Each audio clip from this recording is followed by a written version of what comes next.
नजदीक हो जाओ। वो कोई हमें उसको ज़्यादा दुख करने की जरूरत नहीं, क्योंकि वो उनका एरिया है। आज नागपुर में जिस प्रकार इतना नियोजित दंगा हुआ, इतनी नियोजन से बनाया गया, हम सिर्फ अपने सेना और सबको दोष देते हैं। उसमें गलती हमारी भी होती है और सबसे बड़ी गलती प्रशासन की भी होती है, खुफिया विभाग की होती है। इतना बड़ा हथियार, इतने बड़े लोग, इतने सारे लोग कहाँ से आ जाते हैं? गन के साथ में आके हमारे देश में हमला कर देते हैं और हमें कुछ भी पता नहीं रहता वो आते कहाँ से और जाते कहाँ से।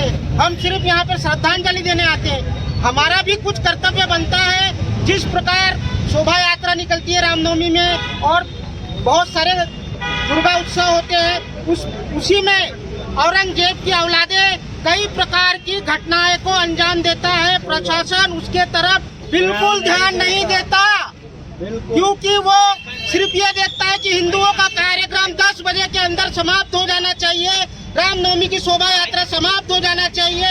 एक देश में 3 संविधान चलता है, इस प्रकार का हमें कोई एक्सेप्ट नहीं है। देश एक है, एक संविधान से चलेगा और एक ही रूल से चलेगा। जो आतंकवाद है उसे हमें समाप्त करना पड़ेगा। हर वार्ड में, हर गली में, हर मोहल्ले में अब्दुल की औलाद है, उसका हमें ध्यान देना पड़ेगा। और वो कौन है, किस तरह की मानसिकता है, कौन हमारे बल्लार शाह में आ रहा है या हमारे देश के अंदर में घुस के आ रहा है और किस प्रकार की कौन सी गतिविधि चला रहा है। हमारे बल्लार शाह में हमें भी प्राप्त जानकारी के अनुसार ऐसे कितने जगह है जहाँ पे मदरसों में ट्रेनिंग दी जाती है, बताया जाता है, उनको इस्लामिक बताया जाता है और हम यहाँ का प्रशासन उसके तरफ कोई ध्यान नहीं देता। सिर्फ ध्यान देता है तो बस हिंदू का आयोजन, उसके ऊपर कुछ नहीं। हिंदू का आयोजन का त्योहार होता है, उनको बैठक में बुलाया जाता है और बैठक में बुलाया जाकर उनको समझाया जाता है कि ऐसे से ऐसा करना है। ऐसा लगता है कि हिंदू आतंकवाद है। आज तक कभी ईद में, रमजान में और बाकी अन्य में कभी आपने सुना है कि किसी हिंदू ने एक भी गोटा मारा है? आज तक नहीं सुना। लेकिन जब जब हिंदुओं के सन आते हैं, भारत देश के अंदर में कहीं ना कहीं ऐसी अनेक घटनाएं सुनने को मिलती है जहां पे हमारे हिंदुओं के ऊपर पत्थर चलते हैं, बम चलते हैं, गोलाबारी होती है। ये कहां से आते हैं? प्रशासन क्या करता है? खुफिया विभाग क्या करता है? एलसीबी क्या करती है? बस आम लोगों को परेशान, जो मेन काम है वो भूल जाते हैं और अपना काम छोड़कर बाकी लोगों के ऊपर परेशान करते हैं। जब तक खुफिया विभाग और गांव का लोग मजबूत नहीं होंगे, ऐसे अनेक प्रकार की घटनाएं हमेशा होती रहेगी। इसलिए मैं सभी से अपील करता हूं कि बजरंग दल कोई संगठन बाहर का नहीं है। बजरंग दल में जुड़िए, क्योंकि बजरंग दल हर सप्ताह एक बैठक बुलाता है, साप्ताहिक मिलन होता है। वहाँ यही विषयों पे चर्चा होती है कि गांव में क्या चल रहा है, किस प्रकार की गतिविधि चल रही है, कौन कैसा क्या कर रहा है। इसीलिए मैं बोलता हूँ बार बार कि बजरंग दल ज्वाइन करिए।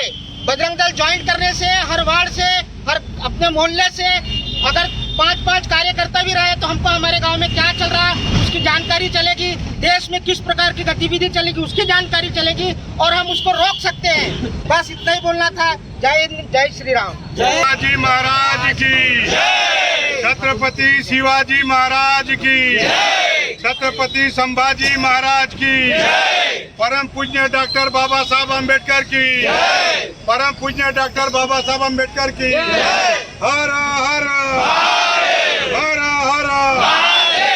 आज बल्लारपुर शहर में आपने देखा होगा जो जम्मू कश्मीर में 22 तारीख को जो आतंकवादी हमला हुआ, उस हमला को निषेध करने के लिए विश्व हिंदू परिषद, बजरंग दल, सकल हिंदू समाज, व्यापारी बंधु, बल्लारपुर शहर के सभी राष्ट्रभक्त साथी यहाँ पे एकत्रित हुए। मेरे पूर्व सभी वक्ताओं ने अपना अपना निषेध जताया। मैं सर्वप्रथम इस कारनामे हमले का मेरे तरफ से मैं जाहिर निषेध करता हूँ। साथ ही मेरे पूर्व वक्ताओं ने जो बताया, निश्चित रूप से हमारे देश में जो विडंबना है, कहीं न कहीं ये सत्य बात है। जब जब ऐसी घटनाएं होती है तो सिर्फ हम सभी के हिंदू के जो फेस्टिवल होते हैं उनके ऊपर में पत्थरबाजी, कहीं बंदूकबाजी, कहीं गोलाबाजी ये होता है, इसे कोई नकार नहीं सकता।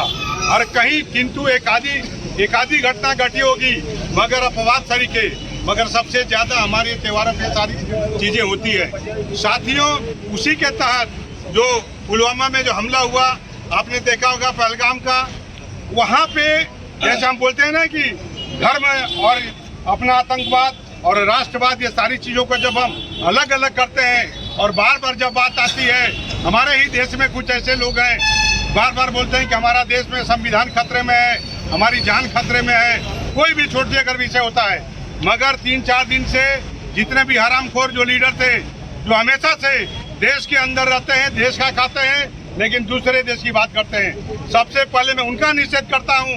क्यों करता है कि उन्हीं हरामखोरों के वजह से बाहर से जब कोई आता है तो कुछ नहीं करता। यहीं पे अंग्रेज भी आए थे तो हम सभी को आपस में एक दूसरे के खिलाफ भड़का के लड़ाने का काम किए थे, और फिर से वही हो रहा है। जम्मू कश्मीर में ज्यादा से ज्यादा पाकिस्तान के 5% लोग आते, मगर यहाँ पे 100% लोगों को तैयार करते हैं, उनको लालच देते हैं। मैं यहाँ पे आह्वान करूंगा हमारे देश के मुस्लिम भाइयों से कि आप सभी ने, मैं देखा 2-3 दिन से देख रहा हूँ, आज भी कई जगह पे मुस्लिम भाइयों ने निषेध का कार्यक्रम दिल से लिया, मैं उनका सैल्यूट करता हूँ। मगर इतने से काम चलने वाला नहीं है। ये मुस्लिम भाइयों के ऊपर धब्बा है कि बाहर से जब लोग आते हैं तो उनको मुहरा बना करके देश को बर्बाद करने का वो काम करते हैं। मैं यहाँ पे फिर से आह्वान करूंगा कि जहाँ भी हम हैं, जैसे सत्यनारायण जी ने बताया, हमारे घर के पास हमारे मोहल्ले में कौन बाहर से आ रहा है, कौन आया है, कौन जा रहा है, क्या कर रहा है, जब तक हम उस पर नजर नहीं डालेंगे, हमारे देश के में करीब जो संख्या है उसके 10% हमारी सेना है। तो सेना और हमारे नेता, मैं किसी का पक्ष लेकर के नहीं बोलता, सब लोग हर जगह नहीं पहुंचेंगे, मगर हम सभी का जितनी जवाबदारी